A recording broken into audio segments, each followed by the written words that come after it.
Certainly so. We've got, of course, quite a large media contingent that is already making its way inside the Bloemfontein Magistrates Court to set up, and like you said, quite a heavy security presence as well, inside as well as outside court.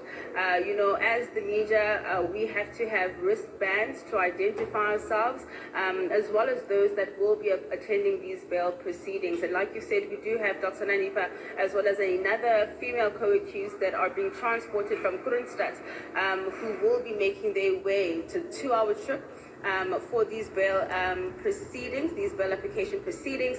And of course, we know that the NPA has since withdrawn or provisionally withdrawn the murder charge against the accused. And this is going to change the manner in which these legal proceedings are going to unfold. But to unpack this for us, we're joined by legal expert from the UJ Law Clinic, Mr. Alton Hart.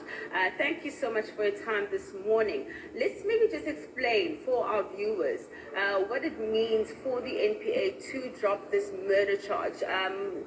When you look at things, do you think perhaps the NPA was too hasty in bringing this charge? And perhaps is there a possibility of the state reinstituting that murder charge against the accused?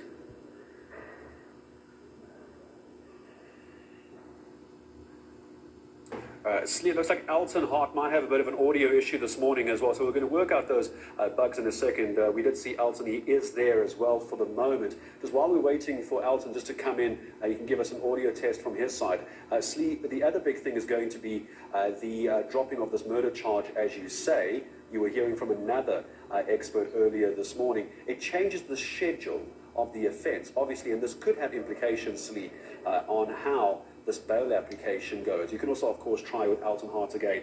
If not, then just take us forward on that. Certainly so. We are expecting that with the murder charge being provisionally withdrawn, that means that the charges that the accused are facing are of a Schedule 1 offence, meaning now the onus is on the state to show the court why it is that the accused are that they should be remanded in custody. And you would know that with Zolile Sekeleni, that is Dr. Nandipha's father, the murder charge was also withdrawn in his matter, which is why the state and his lawyer were able to come to an agreement in terms of bail conditions and a bail amount of around 10,000 rand. So it's going to be interesting to see whether the state in this particular matter with the rest of the co-accused, will they be opposing bail? Have they come to some kind of an agreement with the defense attorneys? In particular, I think what we are looking forward to is seeing the reasons why the accused want to be released on bail. In particular, Dr. Nandipha, who we know, of course, had to be fetched, essentially, or arrested in Tanzania, outside of our borders, and brought back into the country in order to be able to face these charges. I'm going to try once more with legal expert Alton Hart. I hope you can hear me now. He's from the UJ Law Clinic. We're just unpacking the issues around the bail application and the murder charge that's been provisionally withdrawn by the state against the accused. Perhaps unpack for us what this means for the bail proceedings today, and perhaps was the state too hasty then in charging the accused with murder? Rest of her co-accused, because she already skipped the borders of the country without using legal ports of entry and exits to various countries. So the state will hammer on that she's a flight risk and she must be kept in custody. So her legal representative will have that mountain to climb to show to court why is she not a flight risk, why she will stand her trial. So she needs to satisfy the factors set out in section 60 subsection 4A to E, and come up with her reasoning as to why she should be afforded bail. The other accused, I think, they would most probably land up in Schedule 1 of the Criminal Procedure Act pertaining to offences, but if they have previous convictions, it might become Schedule 5 offences that they're standing on the formal bail application. Pertaining to the murder, from the get-go, that charge of murder against these people, I didn't think that the state has got a strong case.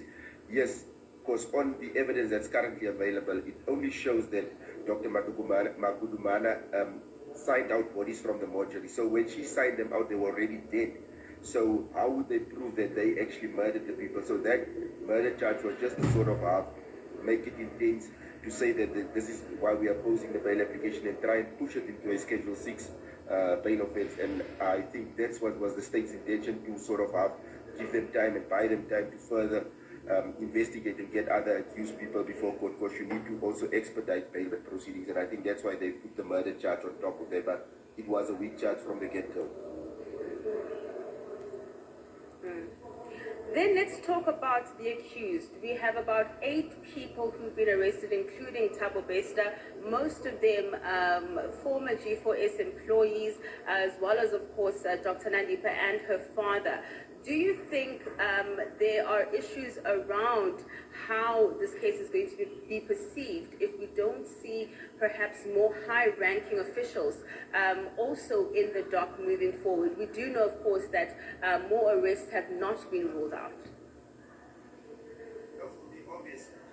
You cannot say people that's working on gates in a prison has more authority than a person sitting in a control room, because that control room needs to know why a gate is opened at night. So for me, it's like you have like what one would call, in ordinary layman's terms, you've got the foot soldiers that's currently being arrested. I still need to see the decision makers and those people sitting higher up, because you cannot open a prison at night without the warden of that prison being aware.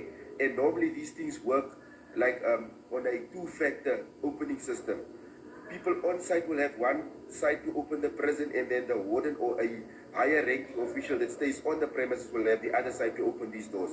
You cannot tell me it's just people on, like, where non-decision making people, just like the normal workers in the prison, can be arrested for this.